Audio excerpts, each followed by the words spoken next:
Day 16 weight loss జర్నీలో 62.15 అయితే ఉన్నానండి. వెయిట్ లాస్ జర్నీకి అయితే ఒక 12 డేస్ గ్యాప్ రావడం జరిగింది. అంటే ఫెస్టివల్ వచ్చింది. అలాగే ఇంట్లో కొంచెం పనులు ఎక్కువగా ఉండడం వల్ల నేనైతే వీడియోస్ అయితే షూట్ చేయలేదు. ఇంకా వెయిట్ గెయిన్ అయ్యానా లేదా అనేది కూడా నేను కమింగ్ వీడియోస్‌లో పోస్ట్ చేస్తాను. ఈ వీడియో అయితే ముందు షూట్ చేసిన వీడియో. సో, వీడియో ఎక్కడ స్కిప్ చేయకుండా మొత్తం అయితే వాచ్ చేసేయండి. హలో అండి, welcome to my channel Geetha Srinivas vlogs. అందరూ ఎలా ఉన్నారండి? అందరూ బాగుండాలని, ఆరోగ్యంగా ఉండాలని మనస్ఫూర్తిగా కోరుకుంటున్నాను. మీలో కనుక ఎవరైనా నా ఛానల్ని ఫస్ట్ టైం చూస్తున్నట్టయితే ప్లీజ్ సబ్స్క్రైబ్ చేసుకుని పక్కన బెల్ రింగ్ చేయడం మాత్రం మర్చిపోకండి. బెల్ రింగ్ చేస్తేనే నేను చేసే వీడియోస్ అన్ని మీకు 1 by 1 నోటిఫికేషన్ ద్వారా వచ్చేసింది అనమాట. సో దట్ నా వీడియోస్ ఏవి మిస్ అవ్వకుండా అన్ని వాచ్ చేయొచ్చు. అలాగే మీకు కనుక వీడియోస్ నచ్చుతున్నట్టయితే తప్పకుండా లైక్ చేయండి. లైక్ చేస్తేనే వీడియో అనేది చాలా మందికి రీచ్ అవుతుంది అనమాట. సో ఈ వ్లాగ్లో వచ్చేసి ఏం డైట్ తీసుకున్నాను అయితే మీతో షేర్ చేసుకోబోతున్నాను. ఈ రోజు అయితే చాలా లేట్ అయిపోయింది. ఫస్ట్ డీటాక్స్ డ్రింక్ అయితే రెడీ చేసుకుందాం. డీటాక్స్ డ్రింక్ కోసం అయితే ఫస్ట్ బౌల్ అయితే తీసేసుకున్నాను. సో స్టవ్ పైన అయితే బౌల్ పెట్టేసి 2 గ్లాసెస్ దాకా వాటర్ అయితే తీసుకుంటున్నాను. ఈ వాటర్ అయితే ఇప్పుడు ఇందులో యాడ్ చేసేసుకున్నాం. తర్వాత 1 స్పూన్ ధనియాలు తీసుకోవడం వల్ల అయితే మన బ్లడ్ షుగర్ లెవెల్స్ అనేవి కంట్రోల్లో ఉండడానికి హెల్ప్ చేస్తుంది అనమాట. ఇలా డిటాక్స్ డ్రింక్స్ తీసుకోవడం వల్ల ఏమవుతుందంటే మన మెటబాలిజం బూస్ట్ అయ్యి మనం తీసుకున్న క్యాలరీస్ అనేవి బర్న్ అవ్వడానికి హెల్ప్ చేస్తాయి అనమాట. మనం కూర్చున్నా కానీ మన క్యాలరీస్ అనేవి బర్న్ అవుతాయి. సో నెక్స్ట్ అయితే ఇదిగోండి, ఒక 1/2 టేబుల్ స్పూన్ దాకా మేథీ సీడ్స్ అయితే తీసుకుంటున్నాను. తర్వాత ఒక బిర్యానీ ఆకు, లవంగాలు అయితే ఒక 5 తీసుకున్నాను. ఈ డీటాక్స్ డ్రింక్ వచ్చేసి మనం నైటే సోక్ చేసి పెట్టుకొని ఎర్లీ మార్నింగ్ బాయిల్ చేసుకుని కూడా తాగొచ్చు.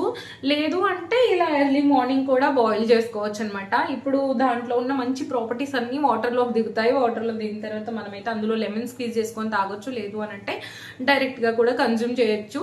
హనీ యాడ్ చేసుకోవచ్చు. కాకపోతే ఏంటి అని అంటే హనీ యాడ్ చేసుకుంటే కొన్ని క్యాలరీస్ అనేవి యాడ్ అవుతాయి అనమాట. అందుకని హనీ అనేది డైట్ చేస్తున్నప్పుడు స్కిప్ చేయమంటారు. ఒకవేళ మీరు తాగలేను అనుకుంటే కొంచెం హనీ అయితే యాడ్ చేసుకోవచ్చు.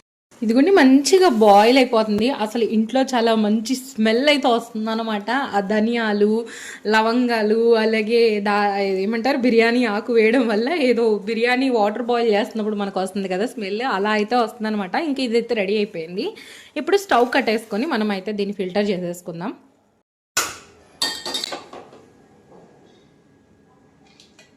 ఈరోజైతే మా వారికి డీటాక్స్ డ్రింక్ ఏమి ఇవ్వలేదు. నేనే లేట్ చేసుకుంటున్నాను. ఇంకా ఆయన అయితే వెళ్ళిపోయారు అనమాట. వాళ్ళిద్దరికి బ్రేక్ఫాస్ట్ చేసేసి ఇచ్చేసాను. వాళ్ళు తినేసి కూడా వెళ్ళిపోయారు.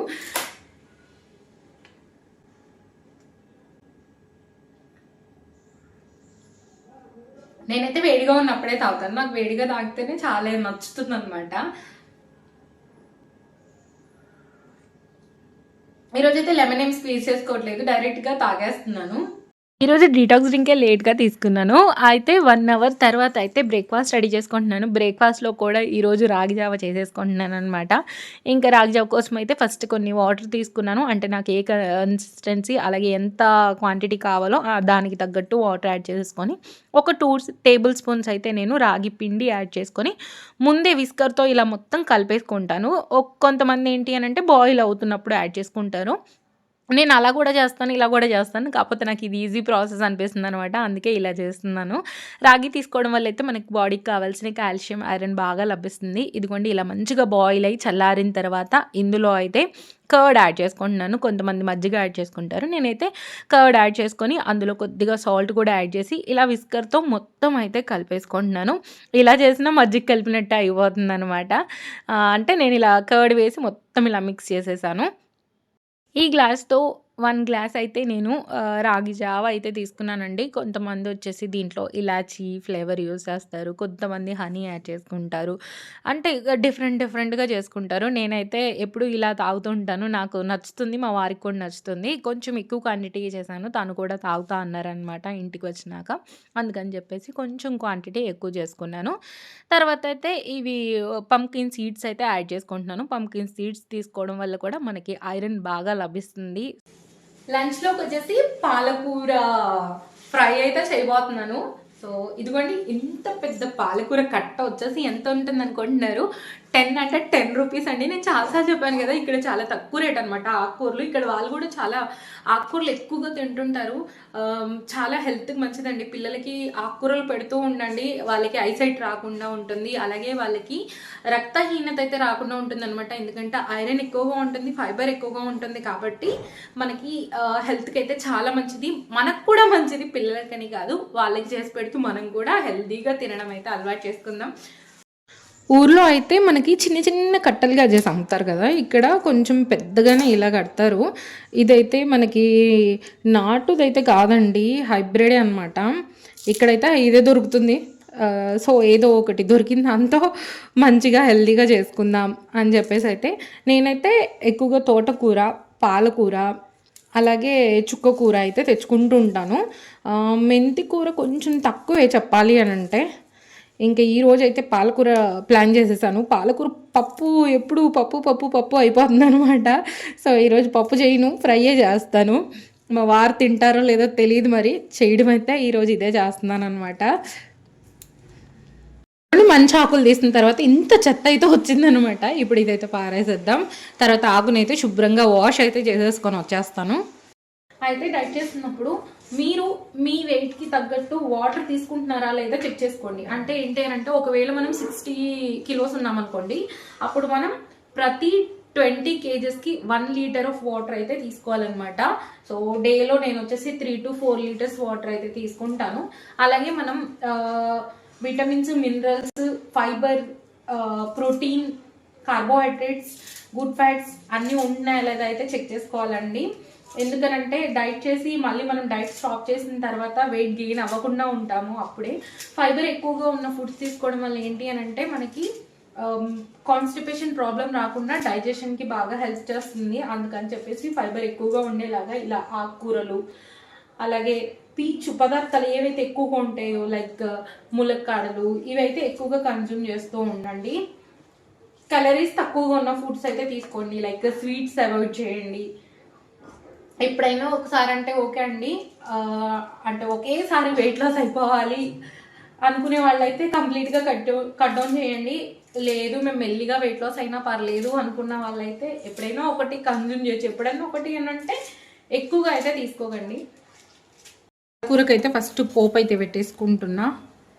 కొంచెం ఆవాలు, కొద్దిగా జీలకర్ర, ఆవాలు, పచ్చిశనగపప్పు కొంచెం ఎక్కువగానే వేస్తున్నాను. ఒక 2 ఎండుమిర్చి, వెల్లుల్లి రబ్బలు, కొన్ని ఆనియన్స్ అయితే యాడ్ చేసుకుంటున్నా. తర్వాత అందులో కొంచెం కరివేపాకు రెబ్బలు, ఇందులో కొంచెం పసుపు, కొద్దిగా గోల్డెన్ కలర్ వచ్చేదాకా ఫ్రై చేసుకొని, ఆనియన్స్ ఫ్రై అయిపోయినాయి. ఇప్పుడైతే పాలకూరని యాడ్ చేసుకుంటున్నా.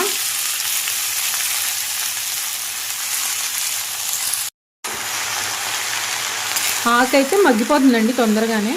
మగ్గిపోయినాక మనకైతే చాలా తక్కువ కర్రీ అయితే అవుతుందన్నమాట. ఎగిరిపోతుంది కదా. ఇప్పుడైతే ఇందులో నేనైతే కొంచెం సాల్ట్ అయితే యాడ్ చేస్తున్నాను. పాలకూరలో ఆల్రెడీ సాల్ట్ ఉంటుంది, కొంచెం చెక్ చేసుకొని యాడ్ చేసుకోండి, సాల్ట్ కానీ కారం కానీ. తర్వాత అయితే టేస్ట్కి తగ్గట్టు కారం,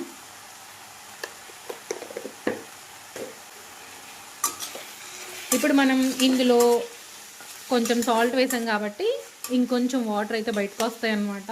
ఆకుకూర అయితే మెత్తగా మగ్గిపోతుంది. తర్వాత ఇంకా స్టవ్ కట్టేసుకుంటే మనకి పాలకూర కర్రీ అయితే రెడీ అయిపోయినట్టే. సాల్ట్ వేయంగానే అసలు ఆకుకూరలో నుంచి ఎంత వాటర్ వచ్చేసిందో బయటకు, అసలు చూడండి. లిప్స్టిక్ కావాలా? దా ఇంటికి వెళ్ళాక పెడుతుందా?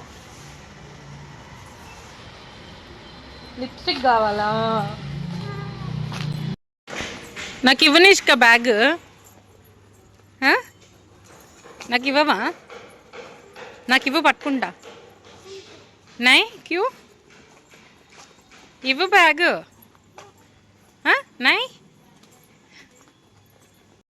పాపని తీసుకురాకముందు మన పాలకూర కర్రీ అయితే అయిపోయిందనమాట. ఇప్పుడు ఈరోజు ప్రోటీన్ కోసం అయితే చికెన్ అయితే నా డైట్లో యాడ్ చేసుకుంటున్నాను. చికెన్ టిక్కీస్ అయితే చేయబోతున్నాను. ఎలా చేశాను అనేది అయితే చూడండి. ఇక్కడైతే ఫస్ట్ వాటర్ తీసుకొని అందులో నాకు ఎంత చికెన్ క్వాంటిటీ కావాలో అంత చికెన్ క్వాంటిటీ యాడ్ చేసుకొని అందులో కొద్దిగా సాల్ట్ అయితే యాడ్ చేసి ఇక్కడ చూపిస్తున్న విధంగా ఉడికించుకున్నాను అనమాట. తర్వాత మామూలుగా నేను ఫోర్క్‌తో మెత్తగా చేద్దాము అనంటే అది అవ్వట్లేదు. అందుకని చెప్పేసి చాపర్‌లో వేసైతే మొత్తం ఇలా చాప్ అయితే చేసేసుకున్నాను. చికెన్ బాగా మంచిగా పొడి పొడిగా వచ్చిందండి. చాలా నచ్చింది నాకైతే. ఫోర్క్‌తో చాలా సేపు కష్టపడ్డాను. కాపోతే ఇంకా అది అవ్వట్లేదనమాట. అందుకని చెప్పేసి ఇంక ఇలా అయితే చేసేసుకున్నాను. తర్వాత ఇక్కడైతే ఒక హాఫ్ బౌల్ దాకా శనగపిండి, అలాగే ఒక 1/4 బౌల్ దాకా అయితే బియ్యం పిండి, అలాగే కొంచెం కార్న్ ఫ్లోర్ అయితే యాడ్ చేసుకున్నాను. మీరైతే శనగపిండిని కొంచెం తక్కువగా యాడ్ చేసుకోండి. అంటే నాకు టిక్కీస్ అనేవి శనగపిండి ఫ్లేవర్ అనిపించినియి నాకు. చికెన్ టిక్కీలాగా అనిపించలేదు. అందుకని ముందే చెప్తున్నాను. తర్వాత ఇందులో వచ్చేసి ఒక ఆనియన్‌ని నేనైతే ఇలా పొడుగు ముక్కలుగా కట్ చేసి యాడ్ చేసుకున్నాను. మీరు చిన్నగా కూడా యాడ్ చేసుకోవచ్చు. అందులో అయితే టేస్ట్‌కి తగ్గట్టు కారం, అలాగే టేస్ట్‌కి తగ్గట్టు సాల్ట్, అలాగే కొన్ని కరివేపాకు రెబ్బలు వేసేసి ఫస్ట్ వీటినైతే కొంచెం మంచిగా కలిపేసుకుంటున్నాను. ఇందులో మీరు కావాలి అనంటే జీలకర్ర లేదు వాము యాడ్ చేసుకోవచ్చు. నేనైతే కొంచెం జీలకర్ర అయితే యాడ్ చేసుకుంటున్నాను. తర్వాత ఇందులో కొంచెం వాటర్ యాడ్ చేసి ఏవైతే చికెన్ బాయిల్ చేయగా మిగిలిన వాటర్ ఉన్నాయి కదా! ఆ వాటర్‌నే యాడ్ చేసుకొనైతే ఇక్కడ మెత్తగా కలిపేసుకుంటున్నాను. అంటే మనం టిక్కీస్ చేసుకోవడానికి షేప్ అయితే వచ్చేలాగా చూసుకోవాలనమాట. ఇదిగోండి నేను జీలకర్ర వేయడం మర్చిపోయాను. సో, నేనైతే ఇక్కడ తర్వాత జీలకర్ర యాడ్ చేసుకున్నాను. యాక్చువల్‌గా వాము ఏద్దామనుకున్నాను. వాము అయితే అయిపోయిందనమాట. అందుకని వామునైతే వేయలేదు. ఇలా తీసుకోవడం వల్ల మనం మంచి ప్రోటీన్ అయితే తీసుకున్నట్టు అవుతుందనమాట. ఎందుకనంటే ఇందులో మనం శనగపిండి యాడ్ చేసుకున్నాం. శనగపిండిలో కూడా మనకు మంచి ప్రోటీన్ ఉంటుంది. అలాగే మనకి చికెన్‌లో కూడా ప్రోటీన్ ఉంటుందనమాట. ఇలా పాలకూర కర్రీ, అలాగే ఈ టిక్కీస్, కొంచెం కర్డ్ రైస్ లేదు అనంటే బటర్ మిల్క్ కానీ తీసుకుంటే మనకి కావాల్సిన అన్ని విటమిన్స్, మినరల్స్ అయితే లభిస్తాయన్నమాట. ఇదిగోండి ఇక్కడ చూపిస్తున్న విధంగా టిక్కీలయితే అన్నీ రెడీ చేసుకొని ప్లేట్‌లో అయితే పెట్టుకున్నాను. అసలెలా వస్తాయో అనుకున్నాను. నేను ఫస్ట్ టైమ్ ట్రై చేశాను. చాలా వచ్చినాయి. అయితే ముందే చెప్తున్నాను శనగపిండయితే కొంచెం తక్కువగా యాడ్ చేసుకోండి. తర్వాతైతే ఇంకా పాన్ పెట్టేసుకొని కొంచెం అంటే కొంచెం ఆయిల్ వేసి మొత్తం ఇలా గ్రీస్ చేసేసుకొని ఇంకా నేను అన్ని టిక్కీస్ అయితే పెట్టేసి 2 పక్కల తిప్పుతూ మంచిగా ఫ్రై చేసుకోవాలండి. చూడండి ఇలా చేసుకుంటే మనకి తక్కువ ఆయిల్ అయితే పట్టిందన్నమాట. ఒకవేళ మనం దీన్ని ఆయిల్‌లో వేసి డీప్ ఫ్రై లాగా కూడా చేయొచ్చు. నేనైతే అలా చేయలేదు. నార్మల్‌గా ఇలా పాన్ మీద కొంచెం ఆయిల్ యాడ్ చేసుకొని 2 పక్కల మంచిగా ఫ్రై అయ్యేలాగా అయితే ఇలా తిప్పుతూ గోల్డెన్ షేడ్ వచ్చేదాకా ఫ్రై చేసుకున్నాను. మనకు ఆల్రెడీ చికెన్ ఉడికి ఉంటుంది కాబట్టి ఎక్కువ టైం అయితే తీసుకోదు. చాలా తక్కువ టైంలోనే మంచిగా ఫ్రై అయిపోతాయన్నమాట. నేను అది కాకుండా లో ఫ్లేమ్‌లో పెట్టుకొని చేసుకున్నాననమాట. ఇదిగోండి మన ఫైనల్‌గా టిక్కీస్ అయితే రెడీ అయిపోయినాయి. చూడ్డానికి ఎంత బాగున్నాయో తింటుంటే కూడా అంతే బాగుందండి. కాపోతే శనగపిండి అనేది కొంచెం తక్కువ వేసుకుంటే చికెన్ ఫ్లేవర్ అనేది తెలుస్తుందని చెప్పేసి మళ్ళీ మళ్ళీ చెప్తున్నాను. కొంచెం శనగపిండి తక్కువైతే యాడ్ చేసుకోండి. ఇదిగోండి ఫైనల్‌గా ఇన్ని టిక్కీస్ అయితే చేసుకున్నాను. ఇంకా నా లంచ్ ప్లేట్ అయితే చూసేద్దాము. ఇదిగోండి ఇక్కడైతే ఇంకా సలాడ్ కూడా పెట్టుకోవాలి కదా! సలాడ్ కోసం అయితే నేను క్యారెట్, అలాగే కొంచెం కీరా ముక్కలైతే కట్ చేసుకున్నాను. ఈసారైతే క్యారెట్స్ చిన్న చిన్నగా ఉన్నాయన్నమాట. అవే తీసుకున్నాను. ఈరోజు లంచ్ ప్లేట్ అయితే చూసేద్దాం. ఈరోజైతే బ్రౌన్ రైస్ చేయలేదండి. ఇంకా వైట్ రైసే తీసుకుంటున్నాను. వైట్ రైస్ అయితే ఒక 100 గ్రామ్స్ అయితే తీసుకున్నాను. తర్వాత ఇందులో మనం రెడీ చేసి పెట్టుకున్న టిక్కీస్ అయితే ఒక 2 తీసుకుంటున్నాను. ఎక్కువ తీసుకోవట్లేదండి. ఓన్లీ 2 తీసుకున్నాను. అంటే మళ్ళీ కలరీస్ ఎక్కువైపోతాయి కదా! అందుకని చెప్పేసి ఒక 2 అయితే తీసుకున్నాను. అలాగే మనం కట్ చేసి పెట్టుకున్న క్యారెట్, కీరా సలాడ్ అయితే తీసుకున్నాను. ఫస్ట్ మనం సలాడ్ తిని తర్వాత రైస్ తింటే మనకి స్టమక్ అనేది ఫుల్ అయినట్టుగా అనిపిస్తుంది. ఫస్ట్ రైస్ తిన్నట్టయితే మనకి ఇంకా ఇంకా తినాలి అనే ఫీలింగ్ వస్తుంది. అలాగే మనం రెడీ చేసి పెట్టుకున్న పాలకూర కర్రీ కూడా యాడ్ చేసుకొని 1 గ్లాస్ ఆఫ్ బటర్ మిల్క్ అయితే తీసుకున్నాను ఈరోజు. నాకు ఆ రైస్‌కి కర్రీ క్వాంటిటీ సరిపోతుందనమాట. రైస్ ఎంత తీసుకున్నానో కర్రీ కూడా అంతే క్వాంటిటీలో అయితే తీసుకున్నాను. ఇంకా ఇదొచ్చేసి నా లంచ్ ప్లేట్. అలాగే నాతో పాటు పాప కూడా తింటుంది కాబట్టి పాపకు కూడా ఒక టిక్కీ అయితే ఇలా చిన్న చిన్న ముక్కలుగా చేసేసి రైస్ అయితే కలిపేసి స్పూన్ పెట్టేసి ఇచ్చేసాననమాట. తను కూడా మంచిగా తింటూ ఉంది. ఇంక ఇద్దరం కలిసి కూర్చొని టీవీ చూస్తూ తింటూ ఉన్నామనమాట. అసలు పెట్టుకోమంటే ఎంత గోల చేస్తుందో. ఈ మధ్య అలవాటు చేస్తున్నాను తనకి స్పూన్ పెట్టి తినాలి నువ్వు నేను పెట్టను అని చెప్పేసి. ఇప్పటికి చాలా సార్లు ట్రై చేశాను. అప్పుడప్పుడు తను కొంచెం తక్కువగా తినేసరికి ఏమవుతుందంటే అరే! తక్కువగా తింటుంది అనే ఫీలింగ్‌తో మళ్ళీ నేనే పెడుతూ ఉండేదాన్ని. ఇంక ఇప్పుడైతే తనకి తప్పకుండా అలవాటు చేయాలి ఇంకా స్కూల్‌కెళ్తుంది కాబట్టి అక్కడ వాళ్ళు ఒక్కొక్కసారి పెడతారు, ఒక్కొక్కసారి పెట్టరు. ఇంకా నేనైతే అలవాటు చేయాలి అని చెప్పేసి తనకి ఇస్తున్నాను. ఈ మధ్య బౌల్ అయితే తీసుకొచ్చి మరీ తనకు పెడుతున్నాను. ఇదిగోండి నైట్ డిన్నర్‌లోకైతే ఒక ఫుల్ ఎగ్ దోస అయితే తీసుకున్నానండి. ఎగ్ దోస తీసుకోవడం వల్ల మనకి మంచి ప్రోటీన్ లభిస్తుంది. అలాగే మనకి టమ్మీ ఫుల్‌గా ఉంటుంది. ఎగ్‌లో అయితే నేను యెల్లో కూడా యాడ్ చేసుకుంటానండి. అంటే దాంట్లోనే మనకి విటమిన్స్ ఉంటాయి. విటమిన్ డి కానీ, మంచిగా ప్రోటీన్ గానీ లభిస్తుంది. అందుకని చెప్పేసి నేనైతే యెల్లో అయితే ఇంక్లూడ్ చేసుకుంటాను. ఈ రోజైతే ఈ ఒక్క దోస అలాగే కొంచెం పల్లి చట్నీ పెట్టుకొనైతే నా డిన్నర్‌నైతే కంప్లీట్ చేశాను. హోప్ మీకు ఈ వ్లాగ్ నచ్చిందనుకుంటున్నాను. నచ్చినట్టయితే లైక్, షేర్, కామెంట్‌తో పాటు సబ్స్క్రైబ్ చేసుకోవడం మర్చిపోకండి. Thank you so much for watching this full video అండి. బాయ్ అండి. బాయ్. నెక్స్ట్ వీడియోతో అయితే మళ్ళీ మీ ముందుకొచ్చేస్తాను. Thank you.